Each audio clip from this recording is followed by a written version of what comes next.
Ruchika Moturi, and I will be presenting Mahatma Gandhi and why he was a turning point in history.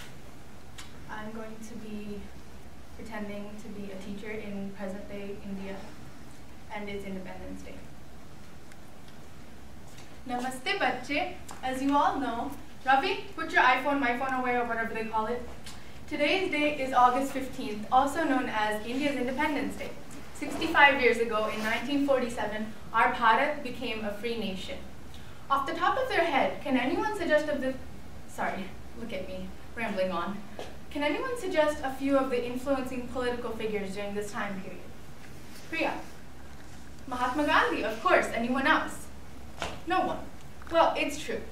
More than any other, this man was really the one who struck the match of a miracle, one that erupted into a flaming fire and handed us our right to be released from British control. That was a metaphor. He didn't actually burn anything.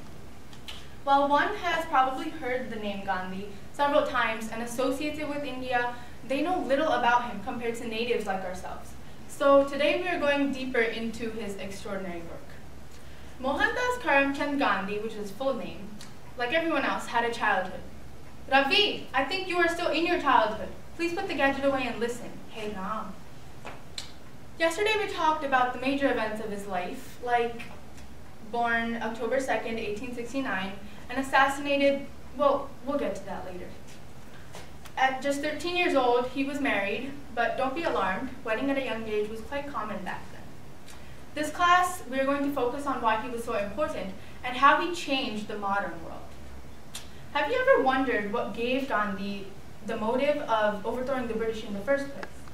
Well, in 1893, while sailing to South Africa to study law, this chatro is where he met his destiny. While traveling on a train first class, a white man labeled him as a colored passenger. He ordered a railway officer to shift him to third class, but when Gandhi refused to do so, he was thrown off. Another instance, while on a coach, the conductor asked Gandhi to give up his seat so he could smoke, but Gandhi didn't budge, so he started to beat him. You see, although he had come for a different original purpose, personal humiliating experiences such as these led Gandhi to set out on a different mission, for Indians to have equal rights. He called a meeting of the Indian community and suggested they band together if they wanted to stop these indignities. My tongue is not working today. They begged for him to stay another month, so he agreed. But 1 month quickly became 1 year, and a year became 20. Yes, should be. That's a good question. You ask, why does this have to do anything with India if he wasn't even staying in the country? Dekho, sab kuch happened for a reason. In 1899, the Boer War broke out, and Gandhi advised his followers to support the British because it was still their duty to defend the empire when threatened. Nothing satisfied him more than watching men work side by side, forgetting their differences. It really pleased him that Indians of all castes were facing danger together.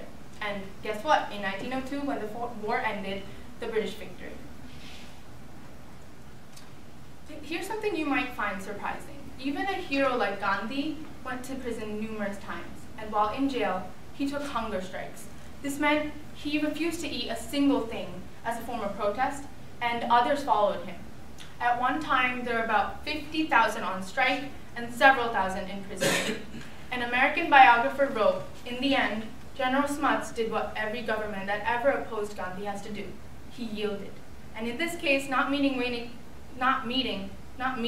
waiting for another card to pass, but giving in. As a gift, Gandhi sent the general sandals he'd made in jail. Remembering them later, the general expressed, "I have worn these sandals many a summer since then, even though I feel that I am not worthy enough to stand in the shoes of so great a man."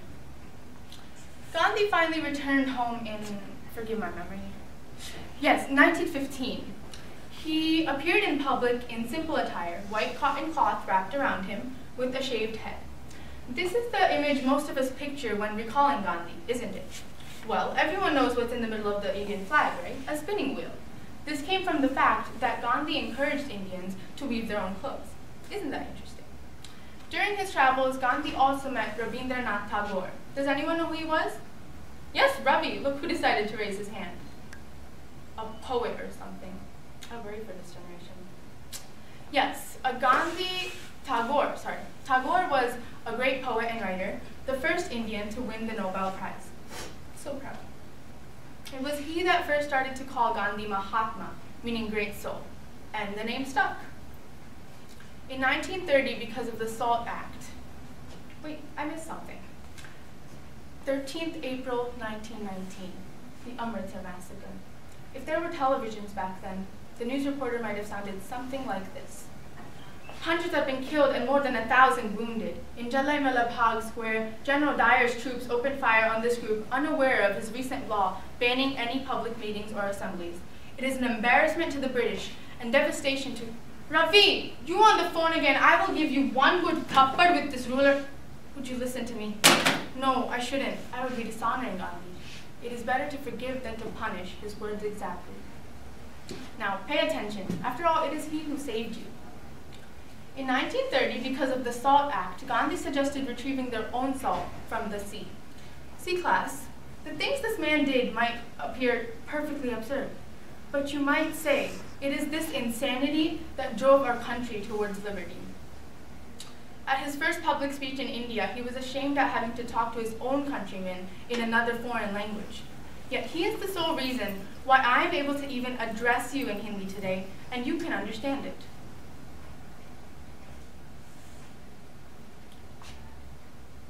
Bache, I could go on and on about so many things that happened during Gandhi's life and the India's freedom movement. But I won't, because it is simply one thing to memorize dates and locations, and another to truly understand in your heart how vital it is to spread knowledge about this man's legacy. When one is a strong leader, there will always be a person that does not feel the same way, no matter how undebatable what they preach seems to be. And as a result, attempts were made to take Gandhi's life, and we all know one did end it. 30th January 1948. But even in the last moments of his death, Gandhi still showed no sign of anger. He just muttered the words of God and fell to the ground. Mohandas Karamchand Gandhi was a turning point in history. You know why? Because we don't have to give him only credit for India, but he also inspired many other nations. For example, take Martin Luther King Jr. and what he did to give African Americans their rights. His role model was no other but Gandhi.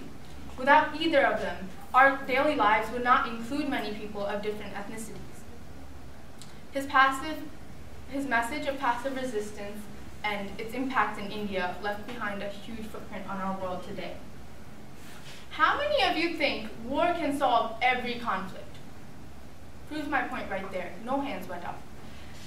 Whether we win or lose, we are a country still sacrificing lives, which is worse than any other problem worth fighting over. It's the same case with bullying nowadays. We should really learn from Gandhi. Oh, there's the bell. For your homework assignment, don't groan, Ravi, beta, you need it most. I want you to write an essay about how Gandhi's acts might have made a difference in your own personal life. Now go enjoy your Independence Day festivities. But don't forget who made it possible.